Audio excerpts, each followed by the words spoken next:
Hi there. Welcome to another episode of the Divorce Couch. My name is Claire and I'm a divorce coach based in Northern Ireland. Hi, my name is Salma, and I'm a divorce coach based in London, UK. Hi, this is Simone, and I'm the divorce coach based in Germany. So today is the 1st of January, and we decided that we would like to have a look at the year that's just been. There is a whole theory around, which I love, the idea of having a good ending gives us the ability to have a good beginning.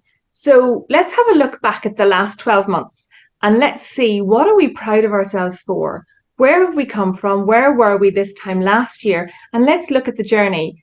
I think it's a bit human. What do you think, ladies, to actually look at the negative and go, oh, I really had wanted to do this and I wish I had done that. And we don't actually, as a default, I find anyway, pull up the strengths, because sometimes a win doesn't have to be big. A win can be getting up and having a shower in the morning and getting dressed when you really don't feel like it.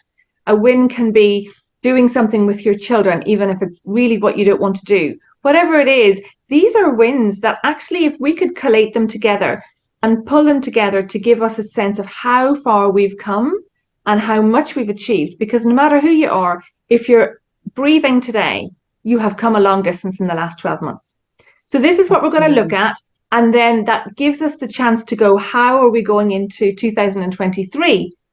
But we'll go into it better when we've pulled the good out of 2022. Yeah. And I think that's so important, because life is full of ups and downs.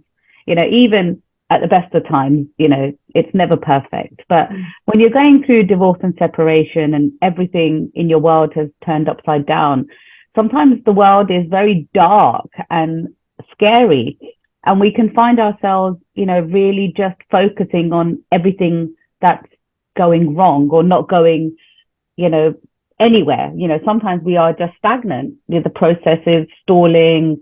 We're not able to come to any decisions, and all of this becomes really heavy in our lives.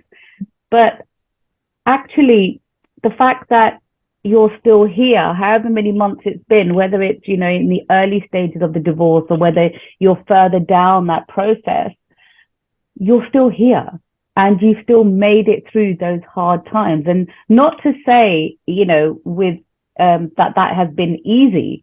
Yes, there were days when you probably didn't feel like getting out of bed. Yes, there were days when you didn't want to speak to anybody. Yes, there were days where you might have spent the day crying on the couch. Absolutely, those days.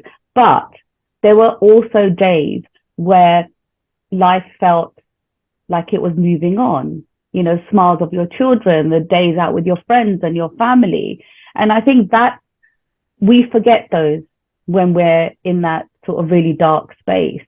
And I know for myself, this morning, I was laying in bed and picked up my phone, as you do, which is something that I tell my clients not to do first thing in the morning, but I did, because I have a day off today. So I thought, right. And I looked on my phone, and to be fair, I've had a pretty horrendous couple of months. And I picked up my phone, and it's on the iPhone, it builds up those little videos. And the video that came up was your year in pictures. So I thought, let me have a look. Wow. And I had a look at it. And actually, it just started my day off in such a lovely way, because actually I haven't had such a horrendous year as I kind of felt like I had over the last couple of weeks. And actually it just brought a smile to my face to think, oh yeah, we did that. Oh yes, actually, there were pictures with the kids and with my family and, all of the nice things that happened that are just so easily forgotten when you're focusing on all the rubbish stuff that's going on. That's such a beautiful thing. And I'm not always so pro iPhone and everything, but if it, you mentioning that, if it helps us see, one thing is, let's be fair, when do you take pictures? You take a picture of a good moment, even if it is a quote. Yeah. Is you being out for dinner, or it has been a beautiful tree and a sunset or whatever. So, even if you don't have your feature that you just mentioned, just flipping through the photos, might probably show you and that's a good thing on these smartphones, that you've had good moments. I would like to add that you are sitting here watching us means you're giving yourself the gift of asking for help, whether you already have somebody outside in the world, whether it's a friend you go to, or whether it's a therapist or a divorce coach, or you're watching us, means that you are at a point where you acknowledge that you're worth of another opinion. Only yesterday, I had a client and I listened to his story, and it is maybe complex and not that easy, but I just sat there and I was just so full of love that this client took the time to come to me to ask how to take tension out of life. So it does not matter where you are and where you are, and if you feel yourself, you know what, you might have made mistakes. The moment you're looking for an exit of whatever is not working for you is just so beautiful. And I think this is, so if I bring myself into this episode, I love when we become aware of what is not working. And I mean, we know we tend to look at negatives because we needed this in the past millions of years to, you know what, escape the danger on the outside, but our brain sometimes still works this way. And I think, you know what, the gift for me to go into 2023 is to go with more awareness. I mean, it's such a buzzword, right? But it is to go with more awareness into it, and not the awareness, but then try with me is talking to you. What's the underlying reason here now that I am not good, and go into a dialogue to become aware and then do something about it. So if we go around again, I would love to also talk about today. So what does this mean? No, you have come to a point where it's not working. What are you going to do next? So this is something that I want to do for me in 2023, to be way more aware of how can I help me, to put me in the focus. And I'm especially in the divorce journey, it's a lot about everybody else, and very often we forget ourselves. So did I just, you know what, mix up stuff? That's just no, that makes sense. No. One of the things, so as I've been sitting here listening, I've been thinking about my year, and I use Amazon Photos, so it pops up photo memories every day. So I love that because it goes through the day, like over the last 6 or 7 years or however long I've had the phone. And I, you know, this time last year, I was off work sick, and it ended up being 14 weeks with COVID. And I was still working as a nurse. My dad was still alive. Like, my world has changed dramatically in the last 12 months, with lots of good and lots of heartache. But listening to what you're saying, Simone, one of the things that I have found is I have really embedded in and taken the time to be kinder to myself. So one of the things that comes up for me is my dad passed away in the summer, and he had dementia. So being a nurse, when my mum died in an accident about 6 years ago, just passed in November, I became the nurse daughter. So my dad needed me, but I was on a divorce journey with 2 small children. So when my mum died, I kind of just put all of the grief journey of that particular story for me in suitcases, sort of on a virtual world on a shelf behind my head, because I was going into my first Christmas as a separated parent, and we had 2 children, and my dad needed me, and I just didn't have capacity for more loss, because a divorce journey is a grief journey in its own right. So this year, my dad passed away in the summer, and when we got to about 10 days before my mum's anniversary in November, a photo memory popped up that I wasn't expecting, because I didn't have it in my frame of reference. And it was the last photograph that we have of mum, because mum and dad came up to Dublin on the train to meet me when I went to Dublin for a few days. And it's a great photograph. So the photograph is tinged with so many emotions. There's the emotions of, gosh, we got to make that memory happen. And then there's but it was the last photo, and we didn't know it was going to be the last photo because my mum was fit and healthy when she died. And this year, what I did when that photograph came up was I cried for the first time, like properly. And I decided to step back. So that was about 10 days before her anniversary. And for the first time, I gave myself permission to step back, to stop, to pull back from work, and to just give myself the space I needed to grieve mum, because I didn't realize I hadn't done it. But what I now know is I didn't have capacity. And so it's fine. Like it doesn't matter that it took 6 years for me to get to this point. The fact is I got there. And when I had capacity, I was able to do something different with it, because my default when I get stressed or upset is to get busier. And I realize now at the end of this year that I have changed how I treat myself, how I see myself, and how I give myself what I need.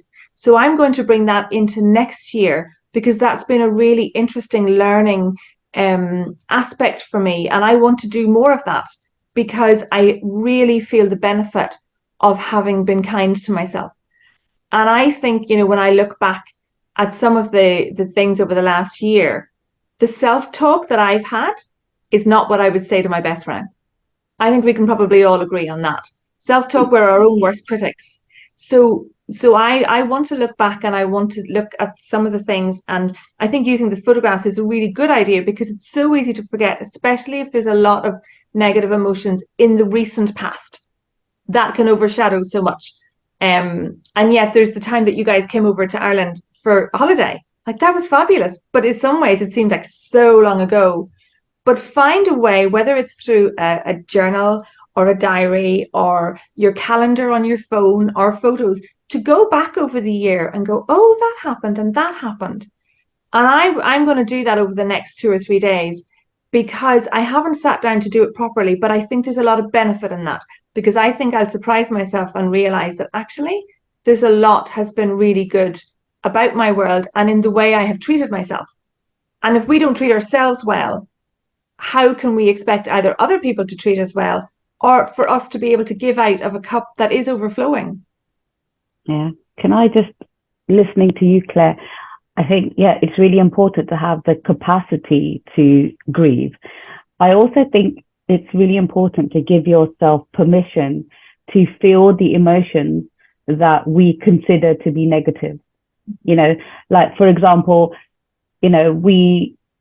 I, at least personally, I would get upset at myself when I was crying, or I was angry, or I was just sad, because, oh, well, everything else is going so well. Why are you suddenly crying? Why are you, I would get triggered.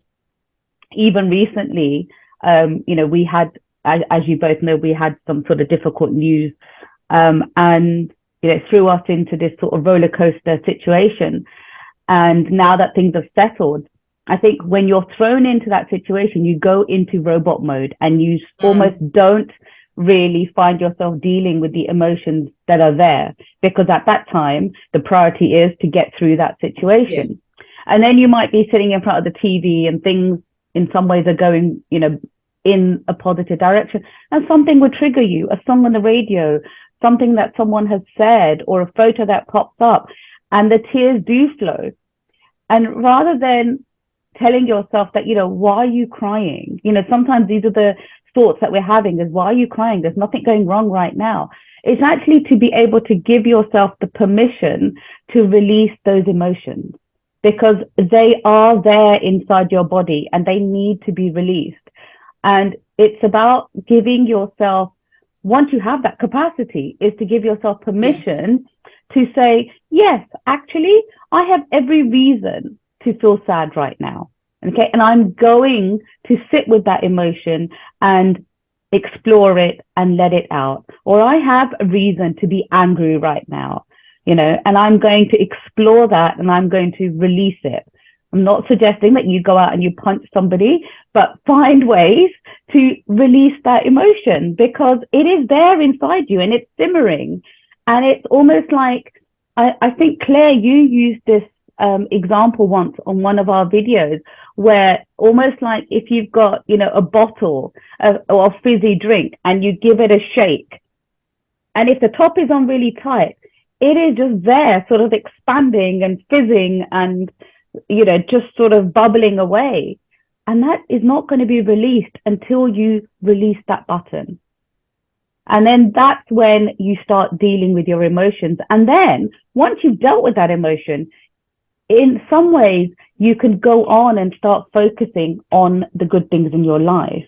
Otherwise, it's just dragging you down. If you're constantly pushing it away and thinking, I'm not going to feel this, I don't want to feel this, I don't, why am I crying? Why am I angry? Like you said, the thoughts that go in on our heads.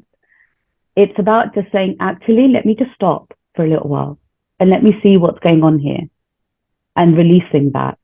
Because once we've started, and I'm not saying it doesn't happen straight away, but the more we bottle it up, I feel the louder those emotions get. And they're just knocking and knocking. Hearing what you're saying, do you think sometimes there is attached to that a fear that the emotions might overwhelm you? Yeah. And fear is so often what keeps us stuck. Yeah. And sometimes a good question to ask in that scenario would be, what if I felt this and then it was able to be different? Yeah. Because if the fear of being afraid to feel it is there, that is the pressure cooker effect. Yeah. Which keeps it in. And I don't believe there's any such thing as a negative emotion. I think that is something that we are brought up to believe, that it's wrong to be angry, it's wrong to be sad, it's wrong to be scared. All of these emotions have their place in our life.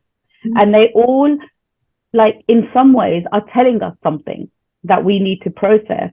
So rather than see these emotions as negative or wrong or weak or, sort of pathetic or whatever it is that we are telling ourselves, actually we need to validate those emotions and turn them into our strength.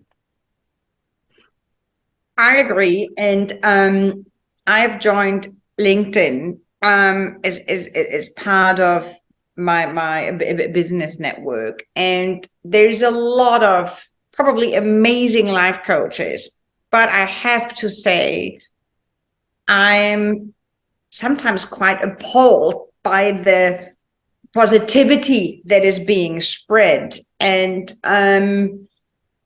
especially for people in divorce or for any type of loss. I mean, we have loss all the time. Divorce or separation is one of them, but you can lose the job, or there's loss of relatives, friends. Things are continuously changing. And then I just see all this,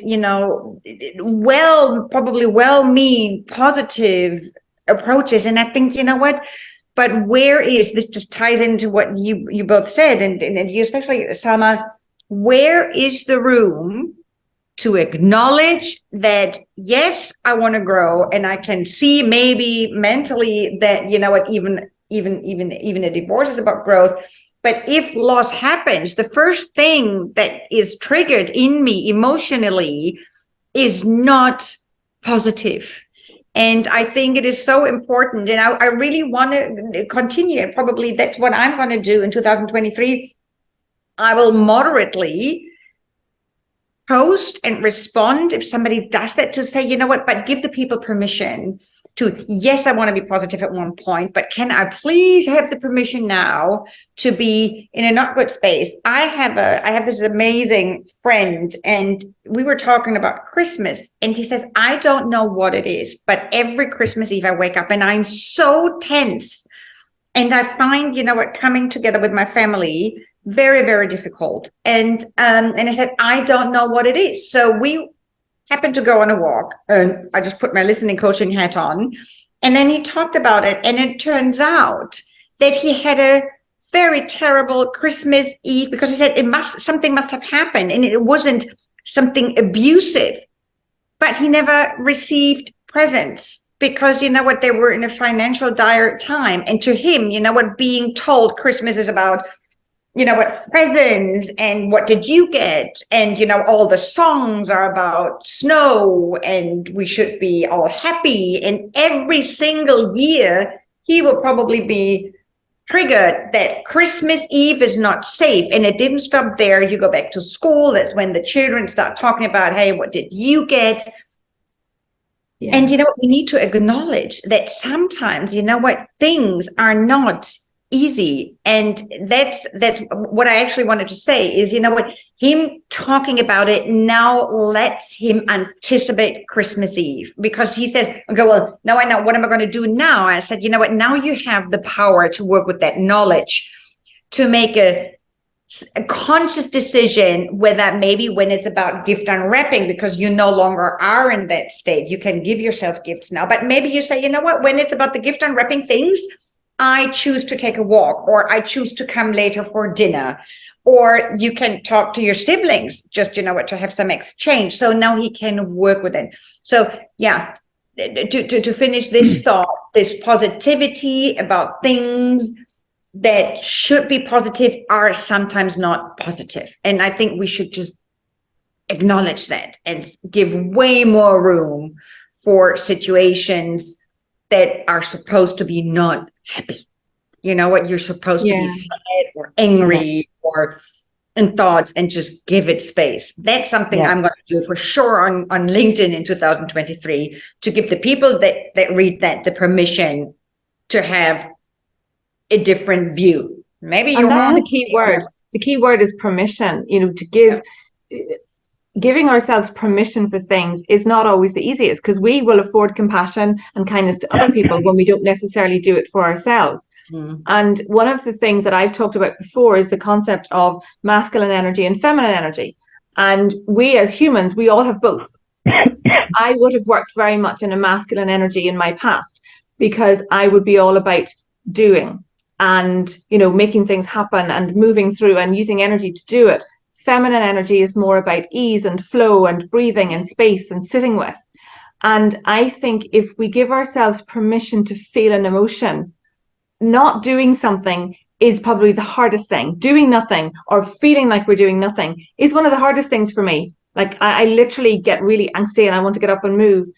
But, you know, when I look back to what I was talking about this year with my mum, I gave myself permission to be really sad for what happened 6 years ago and the memories in the last 6 years we didn't get to make. And I didn't, this year, I noticed that I didn't have that feeling of, oh, I'm going to get up and bake with the kids and I'm going to do X, Y, and Z and be busy. So the permission not to force something is feminine energy. And both males and females, we need both.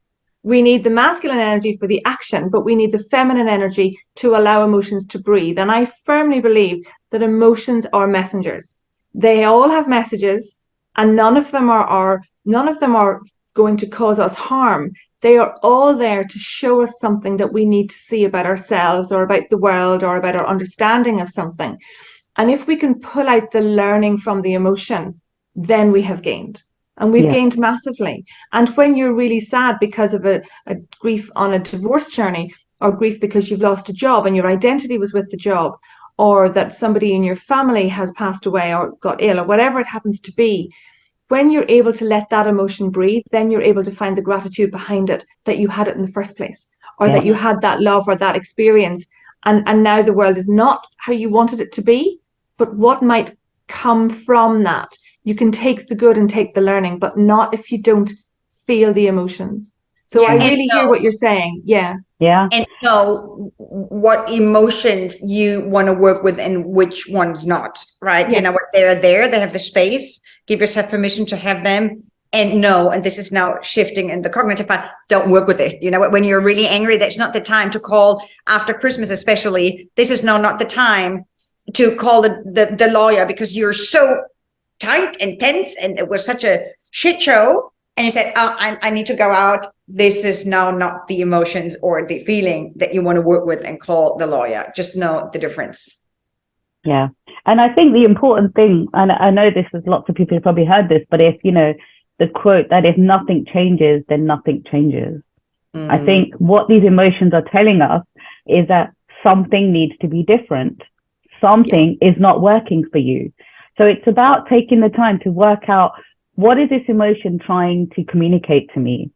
And what can I, like you did with your friend Simone, you know, what can I do to firstly process that emotion, and secondly, like, make that emotion easier to handle?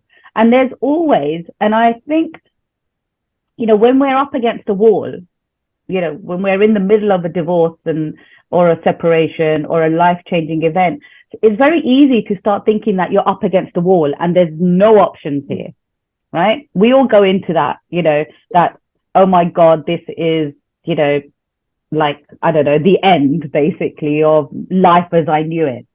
But actually, I think this is where the gratitude comes in, that there is always, always an option to make life a little bit easier.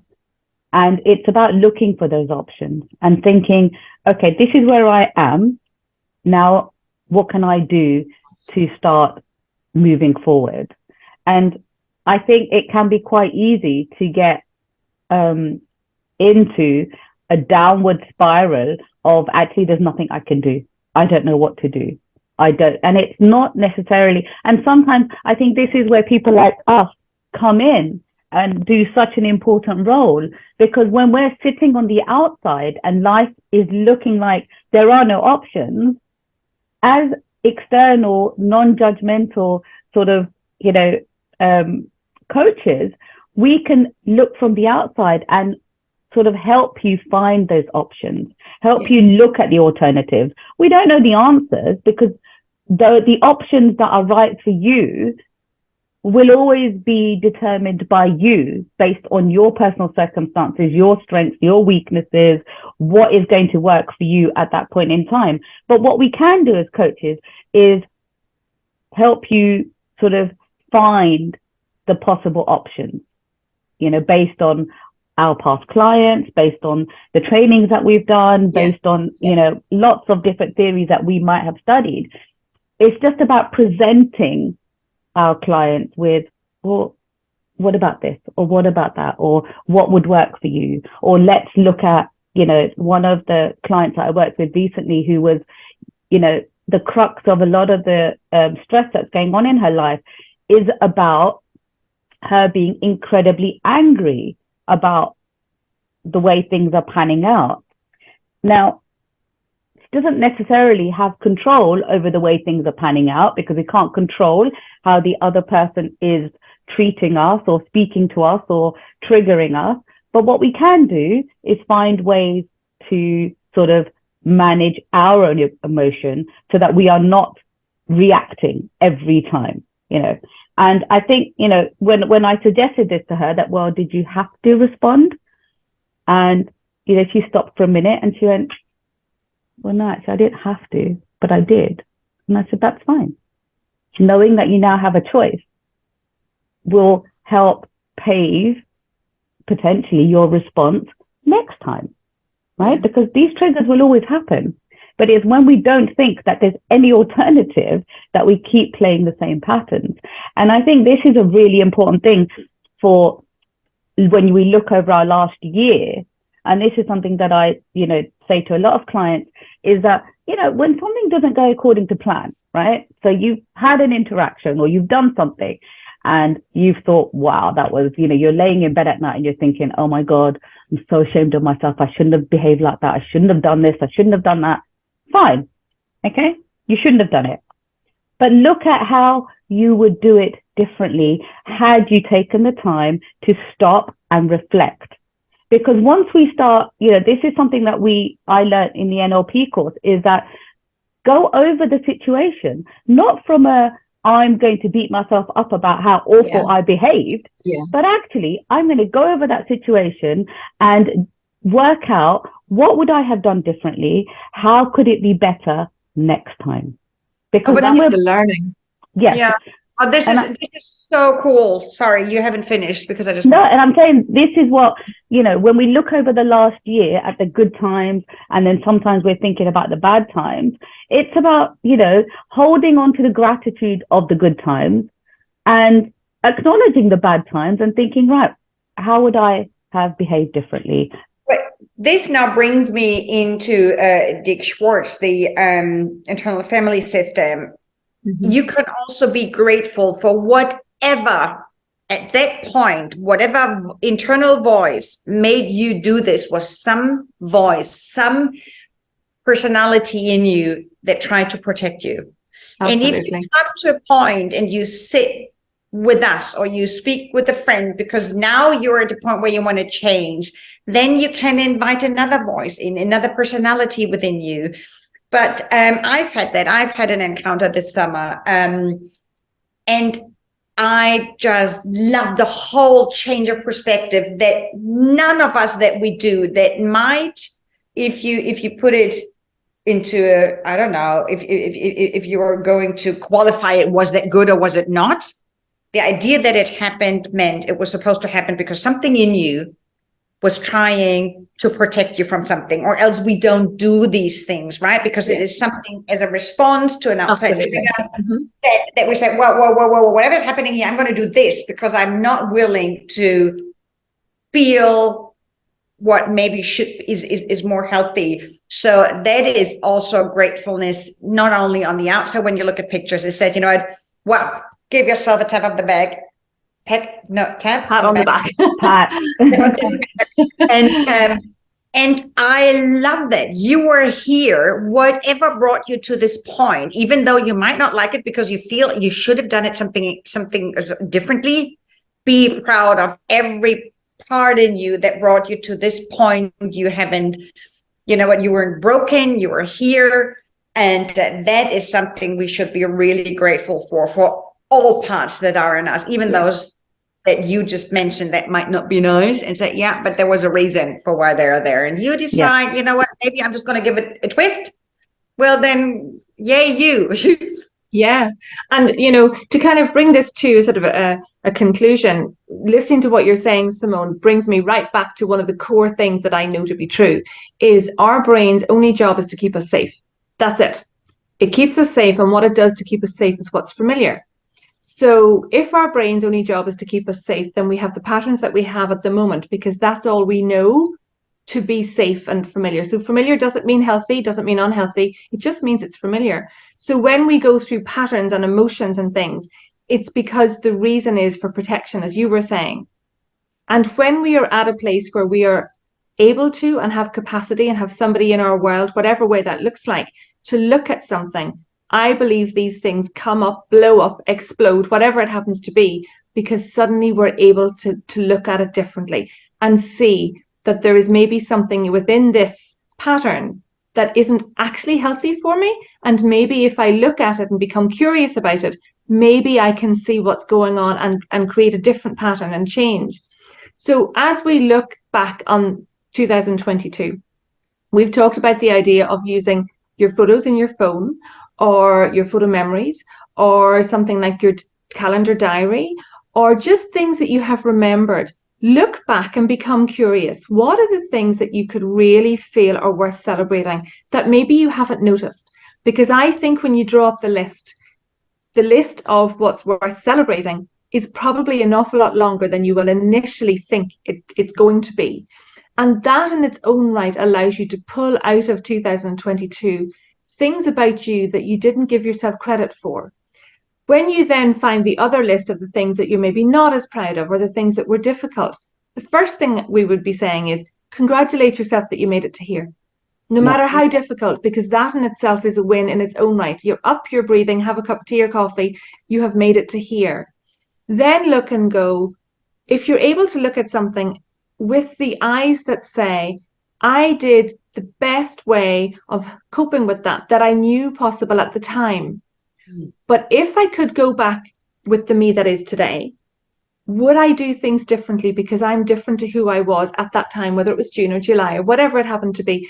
And look and learn from it and see what you can bring into the new year that you can learn from. So that's encompassing the positive emotions and the not quite so positive, but they all teach us something. They all can make us better humans. They can help us to love ourselves more, be kinder to ourselves, because all of our emotions have messages.